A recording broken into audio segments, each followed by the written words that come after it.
Hi and welcome. My name is Rute and I'm a medical doctor. Thank you so much for tuning in. Today I'm going to talk about bacterial vaginosis, what other people also call BV. So I'm going to look at what is bacterial vaginosis, what causes it, what are some of the symptoms that you can experience, how do we treat it, how can you help reduce your risk of getting BV, and what are some of the complications that can be associated with BV. So what is bacterial vaginosis? So bacterial vaginosis is the most common cause of abnormal vaginal discharge in women of childbearing age. So that means it's very common. It's not a sexually transmitted infection, but being sexually active does increase your risk of getting BV. So what causes it? Now, there isn't an easily identified trigger, but it happens when you get an overgrowth of good bacteria in the vagina.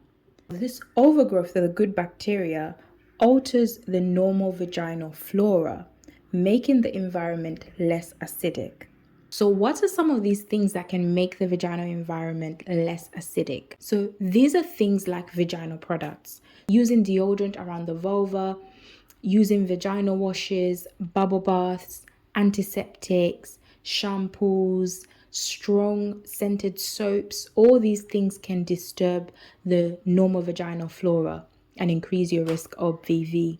Other things such as douching, so we don't recommend douching, and this is one of the reasons, and other things such as smoking or having the copper coil. What are some of the other things that can increase your risk of getting bacterial vaginosis? So I've already mentioned being sexually active increases your risk. Changing sexual partners, that increases your risk. Oral sex increases your risk. Women who have sex with women also have an increased risk. And if you already have an STI, then you are more at risk of getting bacterial vaginosis. So what are the symptoms? You might be surprised to know that 50% of women who have bacterial vaginosis don't have symptoms. Now, that doesn't mean you need to worry. If you don't have symptoms and you are not pregnant, then we don't need to treat it. It only changes if you don't have symptoms, and if you are pregnant, then we might need to do something about it. So the common symptoms are an unusual discharge. People tend to describe it as a grayish, whitish, thin, watery discharge. But if you notice an unusual discharge, it's important to go and speak to your doctor about it or a healthcare professional who can help you. Something that's quite particular to bacterial vaginosis is a fishy smelling discharge, especially after sexual intercourse. This tends to be associated with bacterial vaginosis. Other symptoms like soreness or itching, that tends to be more associated with thrush. And I already have a video uploaded, so please feel free to watch that after this. So how do we diagnose somebody as having bacterial vaginosis?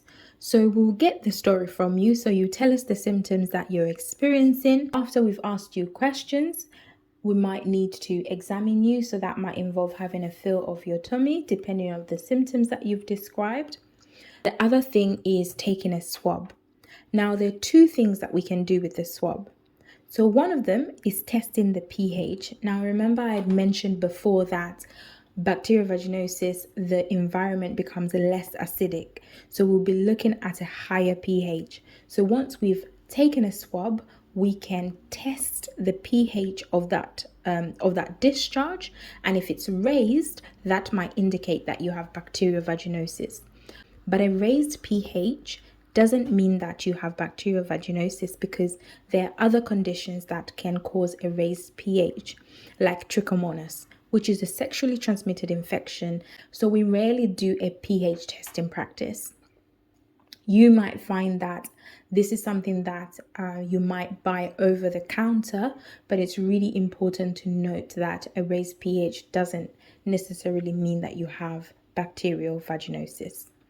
So what we usually do is we will send that swab to the lab, and the lab will test it for bacterial vaginosis and will also test for other things like candida, which might indicate thrush, and also other things as well.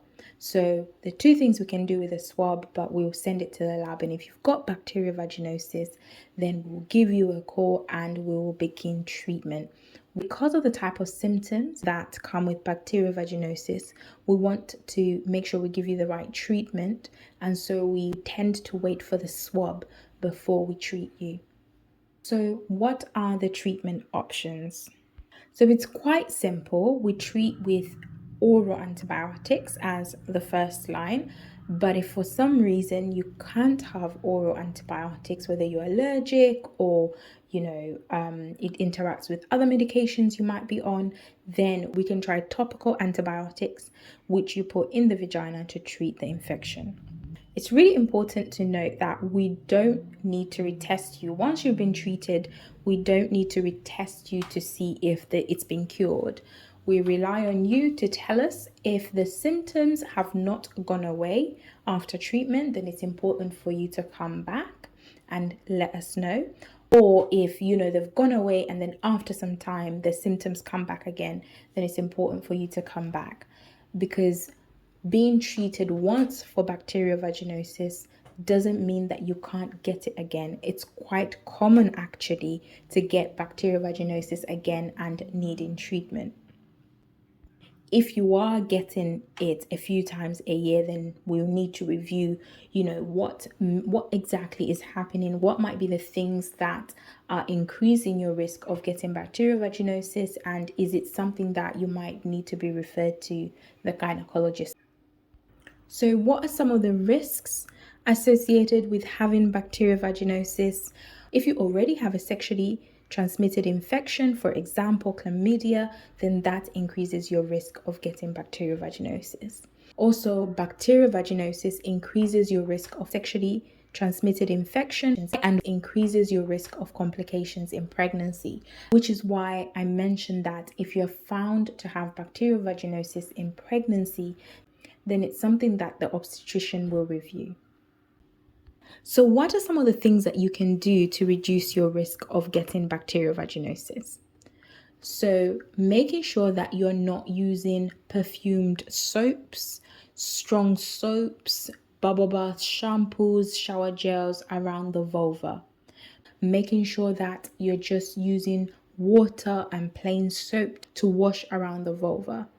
Making sure that you're not using vaginal deodorants, making sure that you're not washing the vagina at all because the vagina washes itself, not douching, not using any antiseptic liquids or putting lemons or anything like that to try and change the environment of the vagina back to being acidic, not using strong detergents to wash your underwear, and other things in general that you can do, such as not smoking. I hope you found this useful. Thank you so much for listening. Until next time, it's bye from me.